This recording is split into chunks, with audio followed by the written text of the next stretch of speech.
Chers amis, je vous salue depuis Laodicée dans le cadre de notre tournée 7, la visite des 7 églises de l'Apocalypse. Laodicée est la dernière église à laquelle Jean s'adresse, à laquelle le Saint-Esprit parle. Et celui qui lui parle se présente comme étant l'Amen de Dieu, le témoin fidèle et véritable, l'origine de la création de Dieu. Celui-là même qui se tient à la porte de l'église, qui frappe. Et si quelqu'un ouvre et le laisse entrer, l'invite, il soupera, il partagera, il communiera avec ces personnes.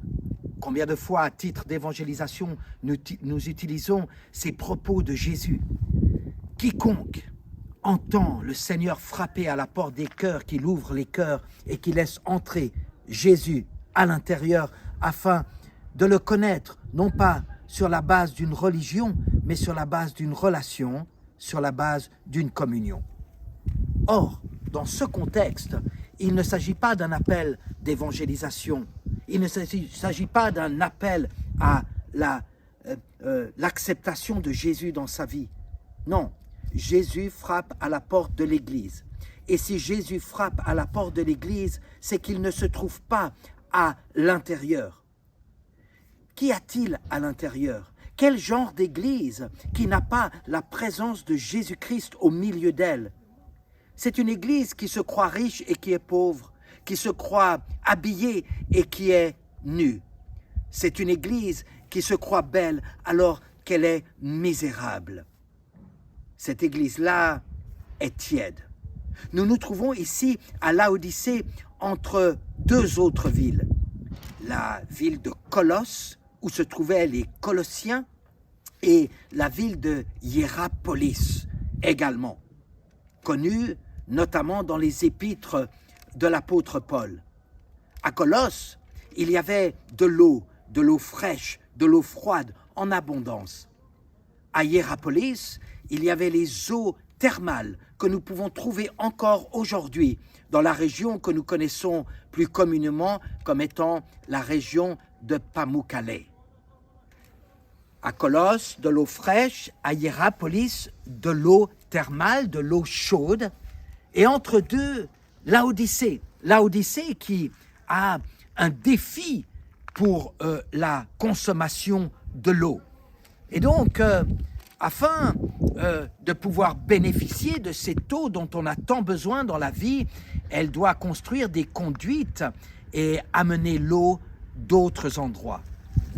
Au moment où l'eau arrive à travers ces conduites, cette eau est tiède.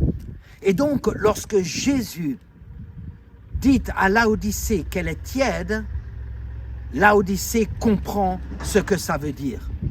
Une eau qui est difficilement consommable, une eau dans laquelle nous ne prenons pas plaisir, une eau qui n'a aucune saveur, cette eau-là qui n'est ni fraîche ni bouillante, une eau qui est inutile.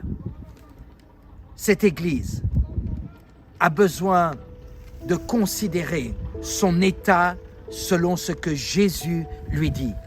Et ce Jésus qui se tient à la porte et qui frappe, ce Jésus lui donne du temps pour se repentir, du temps pour démontrer du zèle.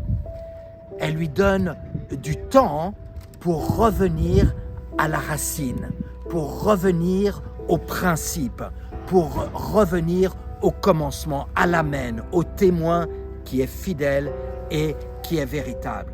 C'est seulement lorsque nous revenons à lui qu'il revient à nous. C'est ainsi que nous pouvons avoir la présence de Dieu au milieu de nous, l'esprit de la vie, celui qui nous ranime, celui qui nous donne la ferveur, celui qui nous donne le zèle, celui qui nous permet d'être l'Église que Jésus-Christ recherche et qu'il veut pour lui et pour l'éternité. Il n'est pas trop tard.